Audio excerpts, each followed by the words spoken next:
How's it going, my fellow mark enthusiasts?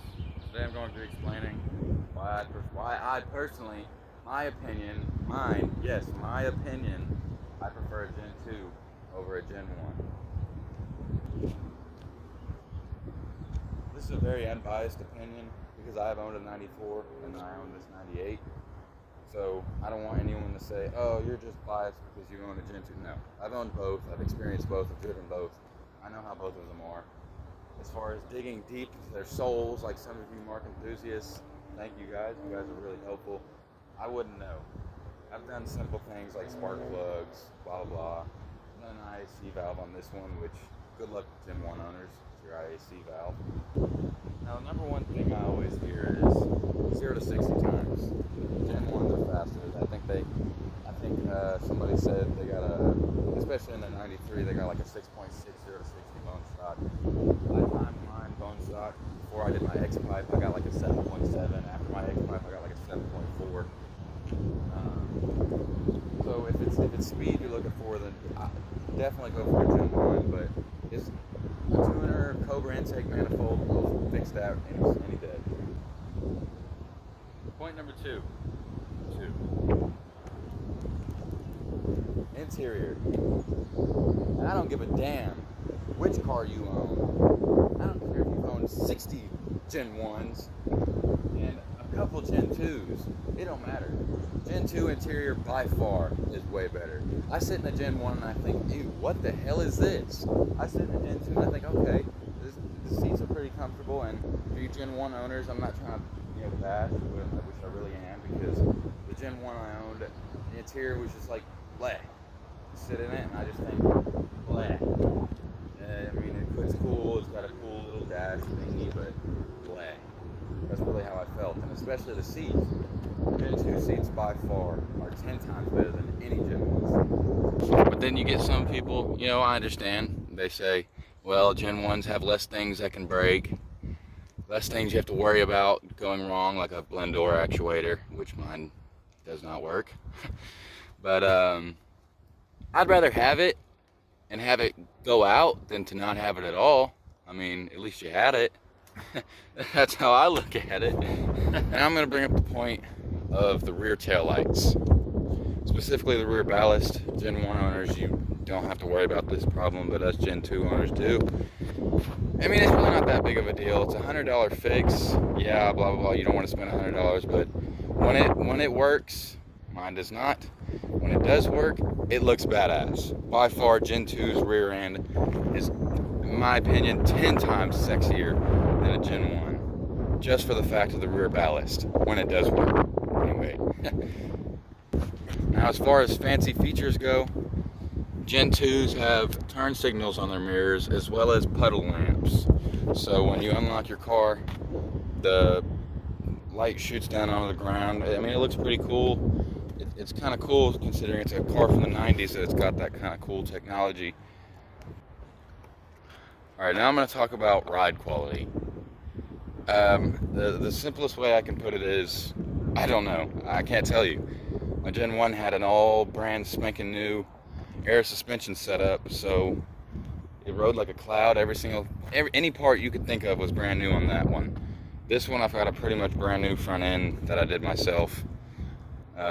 And this one's on coils. I can't remember the name. It's Arden, Arcon. It's something like that. I can't remember the name. But it was a bitch to put in and remove those bags, and had to get it deleted from the center console, the stupid ass warning. I mean, it's a pain, but that's a problem on both cars.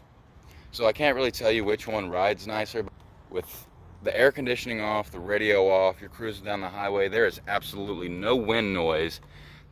The plastic in here doesn't even rattle at all. Even over bumps, it stays silent. I don't hear plastic creaking like when I get in most of my friends' cars. Some of their newer cars, you can't even have a conversation in them. There's so much noise from the outside world.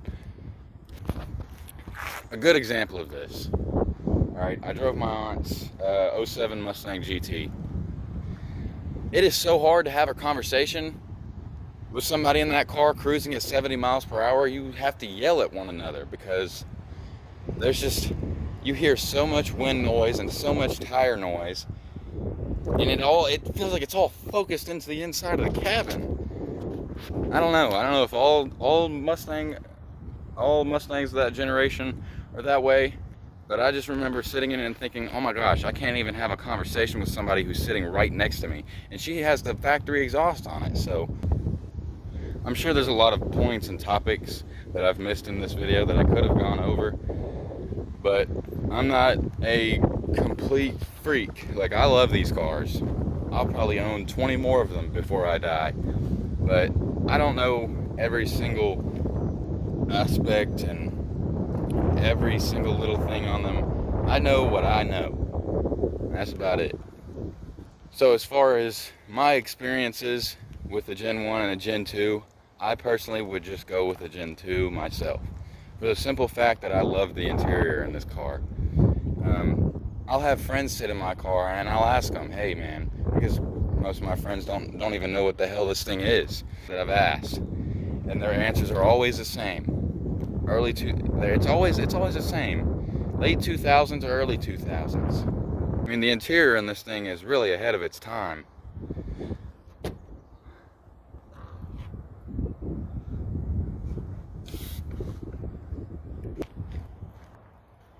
Now, this video was not made to bash on Gen 1s. If you want a car that's easier to work on, obviously you would get a Gen 1. There's less things to break, that's obvious. If you want the niceness factor, the uniqueness factor of it, then you get a Gen 2. I mean, it's as simple as that. For the people that just want a Mark 8 and they don't care about all the fancy stuff, then you would get a Gen 1. Less things to break, less things to worry about.